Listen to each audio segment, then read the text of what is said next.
Rank லிஸ்ட்னால நமக்கு என்ன பயன் அப்படிங்கிறீங்கன்னா, அதிலிருந்து தான் கவுன்சிலிங்கே ஸ்டார்ட் ஆக போகுது.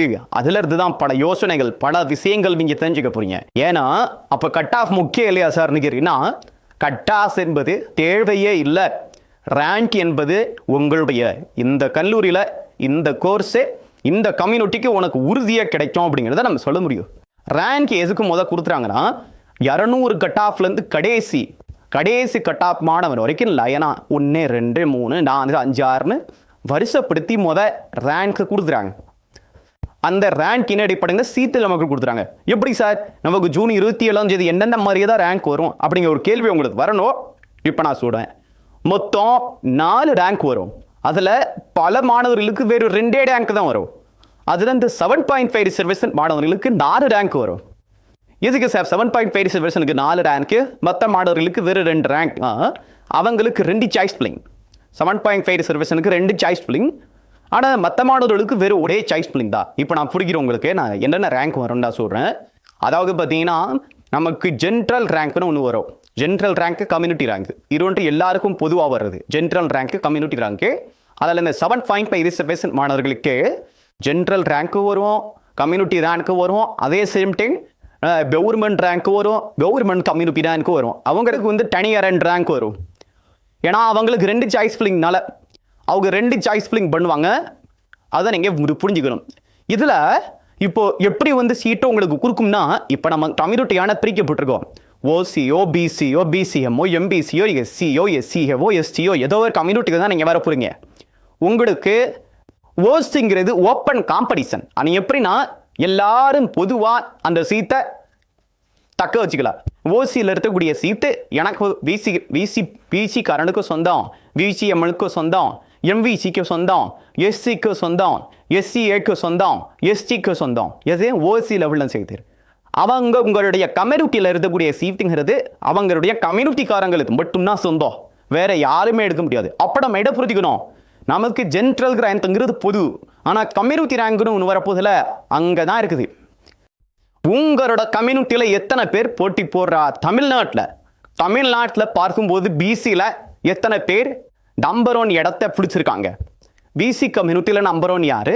பிசிஎம் கம்யூனிட்டியில் நம்பர் 1 யாரு? எம்பிசி கம்யூனிட்டியில் நம்பர் 1 யாரு? எஸ்சி கம்யூனிட்டியில் நம்பர் 1 யாரு? எஸ்சிஏ கம்யூனிட்டியில் நம்பர் 1 யாரு? எஸ்டி கம்யூனிட்டியில் நம்பர் 1 யாருங்கிறது ஜூன் 27ஆம் தேதி தெரிஞ்சிடும். அப்போ கம்யூனிட்டியில் எனக்குங்கிறது, இப்போ என் கம்யூனிட்டி பிசினா என்னோட கம்யூனிட்டியில் தான் எனது போட்டி, அடுத்தவங்களோட போட்டி கிடையாது. ஆனால் ஓப்பன் காம்படிஷனில் இப்போ உதாரணத்துக்கு இப்போ நமக்கு ஒரு சீட்டு வேக்கன்சி நமக்கு கொடுப்பாங்க. இடங்கள் இவ்வளவு இருக்குன்னு கொடுப்பாங்க ஒரு கல்லூரியிலையும். அதில் ஓப்பன் காம்படிஷனில் இருக்கக்கூடிய சீட்டுங்கிறது ஃபஸ்ட்டு அந்த ஓசியில் உள்ள சீட்டை ஜென் 12 ரேங்கை வச்சு கொடுத்துரும். அதுக்கப்புறம் கம்யூனிட்டியில் உள்ள ரேங்கை இப்போ பிசியில் நான் ஒரு 5000 ரேங்க்கு, இன்னொரு பையன் பிசியில் என்னை விட அவர் பார்த்தீங்கன்னா நான் 5000 ரேங்க்கு, அவர் 4500 ரேங்க்குனா, இப்போ என்னோட ரேங்க் உங்கள் பின்னாடி இருக்குது, அவரோடது 4500, அவருக்கு தான் சீட்டை கொடுப்போம், எனக்கு கொடுக்காது.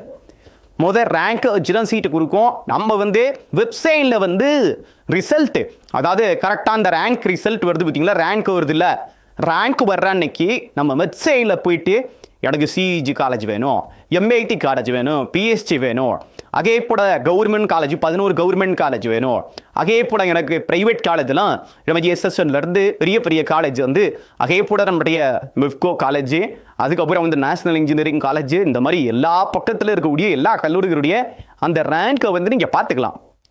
இந்த ரேங்க்குக்கு உங்களுக்கு கிடைக்குங்கன்னு நம்மளால சொல்ல முடியும். அது வெப்சைட்டில் போட்டுருவாங்க. வெப்சைட்டில் போட்டுருக்கிறது அனைத்துமே ஜென்ரல் ரேங்க். அதை வச்சு நீங்கள் கம்பேர் பண்ணி பார்த்துக்கலாம். ஓகே, இந்த வருடம் நமக்கு ப்ரிடிக்டபிளாக இந்த ரேங்க் வரைக்கும் கிடைச்சதுக்கு போன வருஷம், அப்போ நமக்கு இந்த வருஷம் 100% கிடைக்கும் அப்படிங்கிற ஒரு நம்பிக்கை தான். வருஷம் கட் ஆஃப்ங்கிறது மாறிக்கிட்டே இருக்கும். ஆனால் ரேங்க் பெரிய லெவலில் மாறாது. எப்படி மாறாதுன்னு சொல்கிறோம்னா, இப்போ ஒரு 10 பேருக்கு ஒரு சீட்டு கொடுத்துருந்தோம்னா அந்த 10 பேருங்கிற விட அந்த போட்டி இருந்துகிட்டே தான் இருக்கும் அந்த 10 பேருக்கு. ஆனால் கட் ஆஃப் ரேட்டாக மாறி வரலாம். ஸோ அதை நம்ம கட் ஆஃப் பெரிய லெவலில் மதிக்கவே தேவையில்லை. ரேங்கை வச்சு தான் ரொம்ப முக்கியமாக இருக்குது. ஸோ அதனால் ஜூன் 27ஆம் தேதி வரைக்கும் நம்ம வெயிட் பண்ணுவோம்.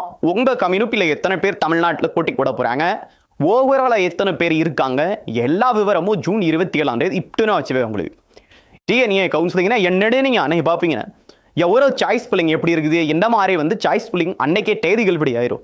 எந்தெந்த தேதியில யார் யார் 1வது ரவுண்டில் இப்போ நல்லா ஒன்று புரிஞ்சுக்கணும். 1வது ரவுண்டு, 2வது ரவுண்டு, 3வது ரவுண்டு. இப்போ இந்த 3 ரவுண்டு இருக்குல்ல, இந்த 3 ரவுண்டில் ஒவ்வொரு ரவுண்டுலையும் எவ்வளோ மாடலர் இருக்காங்க. ஒரு ரவுண்டுலையும் உங்களோட கம்யூனிட்டியில் எத்தனை பேர் போட்டிங் கூட வராங்க. இப்போ 1வது ரவுண்டில் உங்கள் கம்யூனிட்டியில் எத்தனை பேர் இருக்காங்க, 2வது ரவுண்டில் உங்கள் கம்யூனிட்டியில் எத்தனை பேர் இருக்கான், 3வது ரவுண்டில் உங்கள் கம்யூனிட்டியில் எத்தனை பேர் இருக்கான். ஸோ கண்டிப்பாக ஜூன் 27 வெயிட் பண்ணுங்க. ரேங்கை வச்சு தான் சீட்டு ஒரு பையனுக்கு. இப்போ ஒரு 5000 ரேங்க் ஒரு பையன் இருக்கான், அதை விட பார்த்தீங்கன்னா இன்னொருத்தமா 5500 இருக்குன்னா 5000 சீட்டை அலர்ட் பண்ணிட்டு தான் 5500க்கு அலர்ட் பண்ணும். அதனால இங்கே ஏமாற்றமோ இந்த எந்த ஒரு லொல்லு பிடிச்ச வேலைகள், இந்த ஏமாத்துற வேலைகள் எதையுமே தீவனிய தோட்சதையும் யாருமே பண்ண முடியாது. அதுக்கு ஒழுங்கா நீங்கள் சாய்ஸ் ஃபில்லிங் பண்ணணும்.